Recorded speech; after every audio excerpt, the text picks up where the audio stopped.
मशरूफ थे हम अपनी जिंदगी में, जरा सी जमी क्या हिली, खुदा याद आ गया। नमस्कार दोस्तों, मेरा नाम है हिमांशु राज और मैं स्वागत करता हूं आपका अपने चैनल हिम स्क्वाड में। दोस्तों, सरस्वती पूजा की हार्दिक शुभकामनाएं आप लोग सभी को। हर्षोल्लास के साथ ये पर्व मनाइए। माता सरस्वती की कृपा आप पर बरसती रहे। इसी कामना के साथ आज का टॉपिक हम लोग डिस्कस करते हैं। आज हम देखेंगे भूकंप के बारे में, और एक कोइंसिडेंस मैं आप लोगों से डिस्कस करना चाहता हूँ, शेयर करना चाहता हूँ कि जब मैं ये टॉपिक पे वीडियो बना रहा था तभी भूकंप पटना में आया था और मुझे काफ़ी उसने इंस्पायर किया इस टॉपिक को और इंटरेस्टिंग तरीके से आप लोगों तक लाने के लिए। तो आइए देखते हैं हम लोग इस टॉपिक को।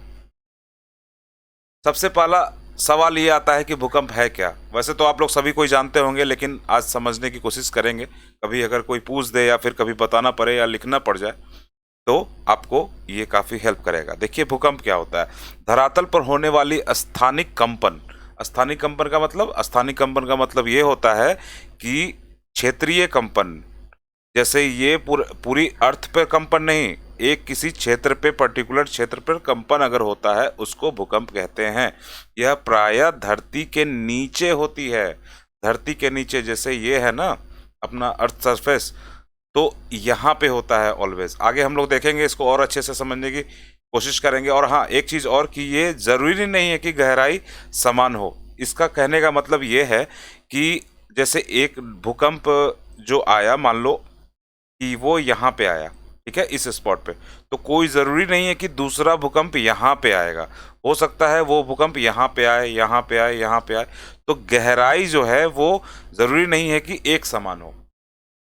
सभी प्राकृतिक भूकंप हमेशा लिथोस्फीयर में ही घटित होते हैं। इसका मतलब ये है कि जो हमारा स्थल मंडल है, यानी कि हमारा क्रस्ट का जो पार्ट है, वहीं पे सारी प्राकृतिक भूकंप की घटनाएं घटित होती हैं। और सबसे ज़्यादा नुकसान भी हमारा लिथोस्फीयर यानी कि हमारा क्रस्ट पार्ट ही झेलता है। आइए हम समझने की कोशिश करते हैं इस पिक्चर के माध्यम से। ये देखो, ये मान लो कि धरती का कोई एक पार्ट है, एक टुकड़ा है, आपने काट लिया। जहाँ पे भी आप हो वहाँ के ज़मीन को आपने इस तरीके से सेक्शनल एक पार्ट ले लिया, और वहाँ पे देखो, अगर भूकंप आता है तो ये पार्ट जो है, यहाँ से भूकंप की लहरें ऊपर की तरफ और सारे डायरेक्शन में। होता क्या है कि ये फॉल्ट यानी कि जो दरारें पाई जाती हैं प्लेटों में, पृथ्वी के नीचे प्लेटें पाई जाती हैं, मैंने आप लोग को बताया था। तो ये जो पार्ट होता है ये भूकंप का केंद्र कहलाता है। और ये इस डायरेक्शन में, सारे डायरेक्शन में ये निकलती है। ये सारे डायरेक्शन में निकलती है ये तरंगे। ये तरंग है, मैं बोल रहा हूँ, आगे मैं इसको डिस्कस करूंगा डिटेल में कि इसको तरंग क्यों बोलते हैं। और जब ये वाली इस सतह पर पहुंची तो इसको बोलते हैं हम लोग इपीसेंटर। इपीसेंटर यानी कि अधिकेंद्र। तो ये हो गया हमारा भूकंप केंद्र यानी कि हाइपोसेंटर, और ये हो गया हमारा अधिकेंद्र।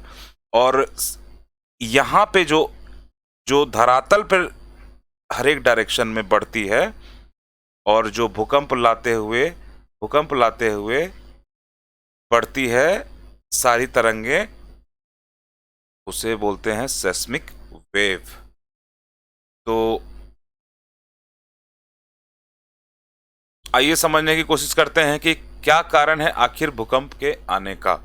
तो सबसे पहला, ज्वालामुखी क्रियाएं। ये सारे जगह पे ज्वालामुखी क्रियाएं होती नहीं है।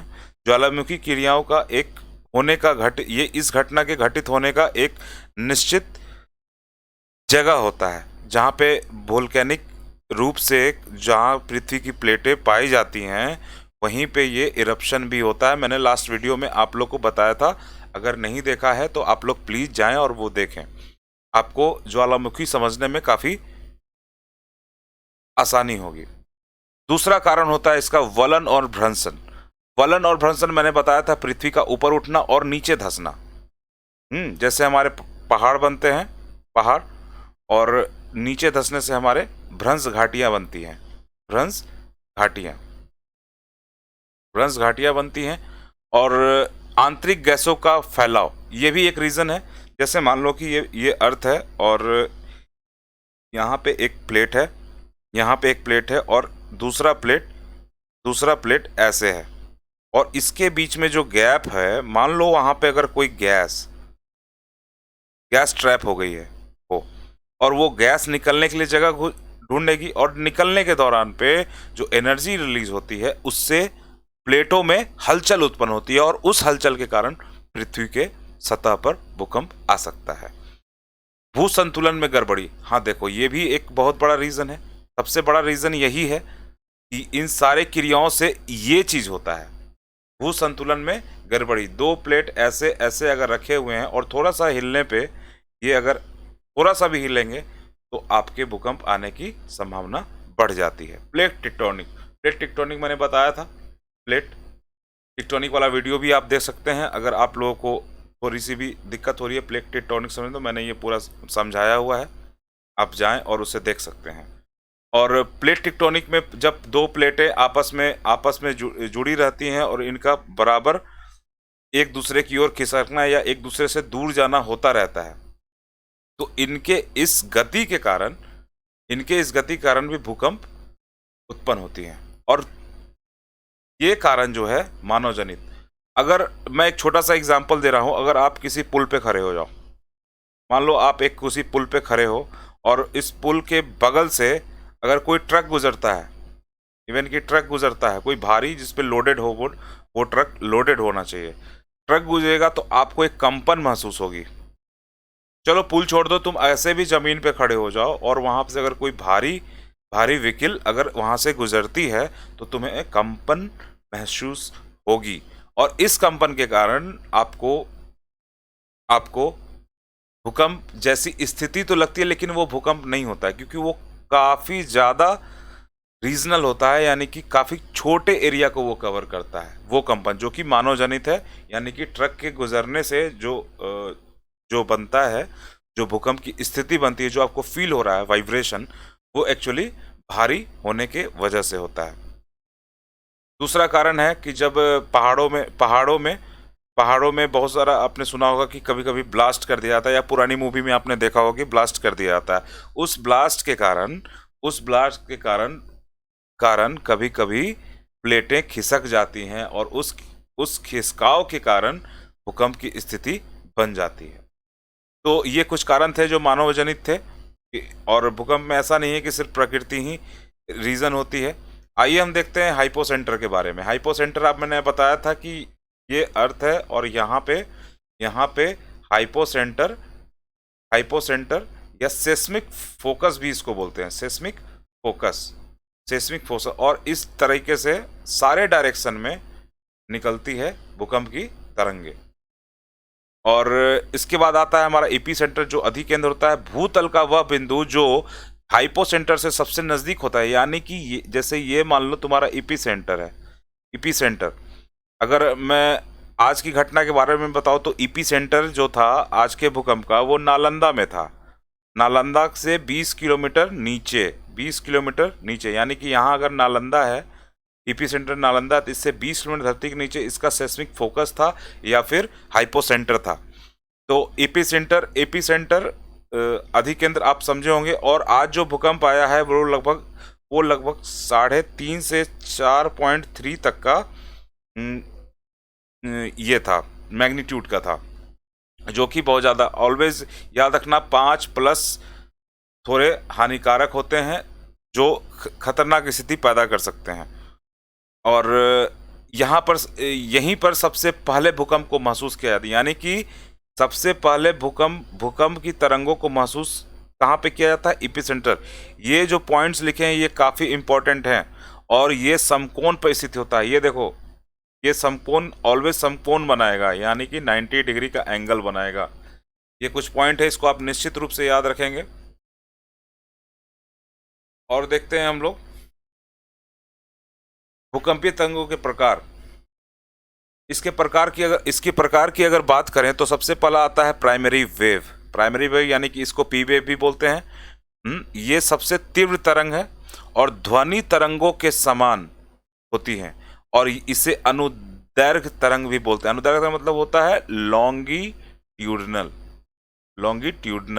लॉन्गिट्यूडनल में देखो सिंपली कुछ नहीं होता है, ये ऐसा होता है जैसे इस डायरेक्शन में मूव करना है वेव को, वेव का डायरेक्शन ये है, यानी कि तरंग का डायरेक्शन ये है और ये इस तरीके से स्पाइरल वे में मूव करता है, इस तरीके से। तो इसको लॉन्गिट्यूडनल वेव बोलते हैं और ये साउंड सिस्टम की तरह होता है, साउंड वेव की तरह मूव करता है। साउंड यानी कि साउंड भी इसी तरह से मूव करता है हमारे वातावरण में। इसकी तीव्रता मार्ग में पड़ने वाली चट्टानों की सघनता पर निर्भर करती है, यानी कि भूकंप कितना तीव्र है ये ऑलवेज उसके मार्ग में पड़ने वाले चट्टानों की सघनता यानी कि घनत्व के बारे में, घनत्व से संबंधित है। अगर चट्टान ज़्यादा भारी होगा, घनत्व उसका ज़्यादा होगा, वहाँ पे विध्वंस की संभावना सबसे ज़्यादा होती है और पृथ्वी के प्रत्येक भाग में यात्रा करती है। ये पॉइंट काफ़ी सोचने वाला है और इसको याद रखना। ये पृथ्वी के प्रत्येक भाग में, यानी कि अगर नालंदा में आया है तो ऐसा नहीं है, इसको रीड किया जा सकता है। आपको यूएस में बैठा कोई वैज्ञानिक इसे भी रीड किया ही होगा या कर सकता है। पृथ्वी में कहीं भी भूकंप आता है वो पूरे ऑल ओवर अर्थ मूव करता है। सबसे पहले धरातल पर पहुंचती है, ये पी वेव सबसे पहले धरातल पर पहुंचती है, ये याद रखना। पी वेव, देखो वेव 3 प्रकार की होती है, पी, एस और एल, ये याद रखना। पी एस एल 3 वेव होती हैं। हमने अभी पी देखा, हम अब सेकेंडरी देखेंगे। इसे एस वेव भी कहते हैं या सेकेंडरी वेव भी कहते हैं, द्वितीयक तरंगे। और एस वेव जो ये जल तरंग के समान होती है। जल तरंग क्या होता है? ये ट्रांसवर्स होता है। ट्रांसवर्स में क्या होता है? ये ऐसे मूव करता है, देखो ऐसे। उसमें कैसे कर रहा था? उसमें ऐसे कर रहा था। तो ये और ये, इसमें अंतर है, इसमें अंतर है। ये जल जैसे अगर कोई पॉन्ड है, कोई तालाब है और वहाँ पे आप कंकड़ मारोगे तो वो कैसे तरंगे, ऐसे तरंगे उत्पन्न होती हैं ऊपर की तरफ फिर नीचे की तरफ, इस तरीके से। या समुद्र में उठने वाली लहरें कौन सी होती हैं? ऐसी होती हैं, ट्रांसवर्स वेव होती हैं। ये भी याद रखना, इंपॉर्टेंट पॉइंट है, आप लोग को कॉन्सेप्चुअली काफ़ी मजबूत करेगा। ये छोटे छोटे पॉइंट से इंपॉर्टेंट होते हैं। इसकी गति पी वेव से कम होती है, यानी कि एस वेव जो होता है वो पी से कम होता है, ये याद रखना। लिक्विड से होकर नहीं गुजरती। एस वेव की एक खासियत है कि ये लिक्विड से होकर नहीं गुजरती है। मान लो यहाँ पर ये समुद्र का है पार्ट और ये महाद्वीप का पार्ट है, यानी कि जमीन है, ये महाद्वीप है यहाँ पर। और जब भूकंप आएंगी ये तो एस वेव यहीं तक महसूस किया जाएगा, यहाँ पे इसका कोई महसूस नहीं किया जाता है। पृथ्वी के धरातल पर ही सिर्फ होता है, क्योंकि ये लिक्विड से होकर नहीं, सॉरी माफ़ कीजिएगा दोस्तों, मैंने सरफेस वेव के बारे में आपको इंट्रोड्यूस नहीं करा, मैंने डायरेक्ट ये पॉइंट बताया। तो इसमें एक पॉइंट बस ये है कि पी और एस से कम गति, ये काम नहीं है, कम है, ये कम गति होती है इसकी, यानी कि सबसे पी सबसे कम किसकी? एल की। एल से ज़्यादा एस की, एस से ज़्यादा पी की। ये पॉइंट इंपॉर्टेंट है, इसको आप लोग याद कर लेंगे।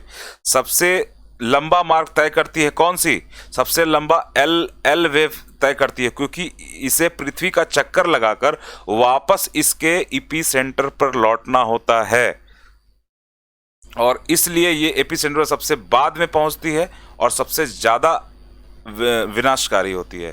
भूकंप की तीव्रता ये बताती है कि कितनी ऊर्जा विमुक्त हुई है, यानी कि एनर्जी कितनी रिलीज हुई है उस भूकंप में, वो भूकंप की तीव्रता बताती है। इसका मापन किया जाता है रिएक्टर स्केल और मार्केली स्केल पे। ये दोनों point PT point of view से काफ़ी इंपॉर्टेंट है, आप लोग इसको याद कर लेंगे। और इसका जो ग्राफ होता है वो सिस्मोग्राफ कहलाता है। सिस्मोग्राफ ये ऐसा होता है। आपने वीडियो के शुरू में जो थंबनेल देखा होगा उस पे जो ग्राफ है उसी को सिस्मोग्राफिक या फिर सिस्मोग्राफ बोलते हैं। और सिस्मोमीटर भूकंपीय तरंगों की तीव्रता मापी जाती है। तो एक बात यहाँ कंफ्यूज मत करना, सिस्मोग्राफ का ही पार्ट होता है सिस्मोमीटर। यानी कि सिस्मोग्राफ जो होता है, मान लो कि ये सिस्मोग्राफ है, तो इसी का एक पार्ट होता है सिस्मोमीटर। तो ये दोनों अलग अलग नहीं है, बल्कि ये सिस्मोमीटर सिस्मोग्राफ का ही पार्ट है। इसका डिस्ट्रीब्यूशन समझने की कोशिश करते हैं। प्रशांत महासागर तटीय पेटी, मैंने लास्ट वीडियो में आपको दिखाया था रिंग ऑफ फायर, ऐसा ऐसा कुछ होता है, ऐसा जहाँ पे बहुत सारे वोल्केनिक ये होते हैं, एक्शंस होते हैं काफ़ी ज़्यादा। इसे रिंग ऑफ, जहाँ पे स्ट्रोम्बोली नहीं था, बाकी सारे थे आपका इंडोनेशिया, जापान और जो दक्षिण चीन सागर, ये सब है। हालांकि आपको अभी मैप नहीं समझ में आ रहा होगा, आप कुछ लेक्चर्स के बाद आप मैप में काफ़ी कंफर्टेबल हो जाएंगे और आपको सारी चीज़ें समझ में आने लगेगी। फिलहाल के लिए आप इतना जान लें कि एक ये प्रशांत महासागरीय तटीय पेटी, जो कि मैंने कल के वीडियो में दिखाया था, अगर नहीं देखा है तो वो पिक जाके देख लो, रिंग ऑफ फायर के बारे में मैंने उसमें बताया हुआ है। और उस क्षेत्र में पृथ्वी के टोटल 66% यानी कि 66% भूकंप वहीं पे आते हैं।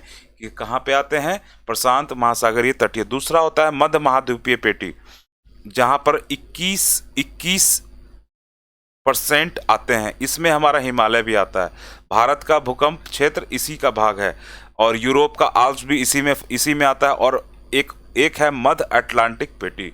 ये सारे आप काफ़ी कंफर्टेबल हो जाएंगे। अभी फिलहाल के लिए आप ये 3 नाम याद कर लें। अगर इंडिया के कॉन्टेक्स्ट में बात करें तो इंडिया में कुछ भूकंप संभावित क्षेत्रों, कुछ जोन्स में बांटा गया है। और सबसे ज़्यादा जो भूकंप का हमारा क्षेत्र है वो ये है, देखो, ये जम्मू कश्मीर का पार्ट हो गया, ये हिमाचल प्रदेश का भाग हो गया, ये उत्तराखंड का पार्ट हो गया, जहाँ पर अभी ग्लेशियर्स नंदा देवी ये पे हुआ था ना, ग्लेशियर मेल्ट हुआ था, मेल्ट नहीं हुआ था, वो GLOF बोलते हैं उस फिनोमेना को। मैं कभी अलग से वीडियो लेके आऊँगा इस पे और आपको वो पूरा टर्म समझा दूंगा। फिलहाल के लिए यहाँ पे, और उसके बाद फिर ये वाला पार्ट देखो, ये वाला पार्ट हमारे बिहार में आता है। ये वाला पार्ट, ये हमारा उत्तरी बिहार जो नेपाल से सटे हुआ पार्ट है वो आता है। फिर हमारा पूरा नॉर्थ ईस्ट, फिर हमारा गुजरात का 2002 में यहाँ पर भूकंप आया था, काफ़ी विध्वंसकारी था वो भूकंप, और काफ़ी लोग जान माल की हमें नुकसान हुआ था वहाँ पर। और ये जोन वाइज इसको हम लोग बांटते हैं। सबसे अधिक संवेदनशील यही जोन होता है। इसके बाद आता है हमारा ये क्षेत्र, ये क्षेत्र जो आप देख रहे हो ना, ये। और ऐसा क्यों होता है? ऐसा इसलिए होता है क्योंकि आपको मैंने बताया था, जैसे ये देखो, ये यूरेशियाई प्लेट है, और नीचे से जो गोंडवाना लाइन का पार्ट था हमारा भारत का, ये अंदर की तरफ घुस रहा है यूरेशियाई प्लेट में। ये पूरा पार्ट उसी के अंदर आता है, ये पूरा पार्ट। तो यहाँ पे इसीलिए बड़े बड़े पर्वत पाए जाते हैं, जो ऊपर की तरफ वलन और भ्रंशन की क्रिया द्वारा। और यहाँ पर जो बड़े बड़े पर्वत पाए जाते हैं, तो जहाँ भी यंग फोल्डेड माउंटेन यानी कि युवा वलित पर्वत होंगे, वहाँ पे ऐसी घटनाओं का चांस सबसे ज़्यादा होता है। ये याद रखना, आपके एग्ज़ाम पॉइंट ऑफ व्यू से काफ़ी इम्पोर्टेंट है। उसके बाद हमारा ये जोन आता है, और सबसे कम जो प्रॉन एरिया है वो ये है, याद रखना। और एक चीज़ और याद रखना, जोन 1 to 5 ये किया गया है, और 5 सबसे ज़्यादा खतरनाक होता है। 5 यानी कि ये वाला जोन 5 है, जोन 5। आइए कुछ MCQ को देखते हैं जो इस चैप्टर से रिलेटेड है, जो अभी तक आपने पढ़ा है उसके ये पे। पृथ्वी की सतह का वह भाग जिस पर भूकंपीय तरंगों का सर्वप्रथम रिकॉर्ड किया जाता है कहलाता है अधिकेंद्र। अभी मैंने बताया आपको। सिस्मोमीटर मापता है क्या? हृदय गति नहीं, पेड़ों की ऊंचाई नहीं, भूकंप। ये सही होगा। फिर आइए देखते हैं, रिंग ऑफ फायर का संबंध है। देखो रिंग ऑफ फायर का संबंध, इसका आंसर होगा 1 2 3 दोनों, 1 2 और 3। रिंग ऑफ फायर में वोल्केनिक, ये तो आप जान रहे हो। इसका संबंध यहाँ से है। क्यों है इसका संबंध यहाँ से? क्योंकि जहाँ पे ज्वालामुखी यानी कि पर्वत निर्माणकारी प्रक्रिया होगी वहाँ पे भूकंप की संभावना सबसे ज़्यादा। क्यों? क्योंकि 2 प्लेटें वहाँ पर मिल रही होती हैं और वलन और भ्रंशन की क्रिया लगातार होती और ऐसा कहाँ होता है? ये दोनों क्रियाएं कहाँ पे होती हैं? प्रशांत महासागर के पेटी पे, जिसे रिंग ऑफ फायर बोलते हैं, वहां पर। तो इसका संबंध तीनों से है। उम्मीद करता हूं आप लोग को समझ में आ रहा होगा ये। आइए फिर हम लोग नेक्स्ट क्वेश्चन देखते हैं।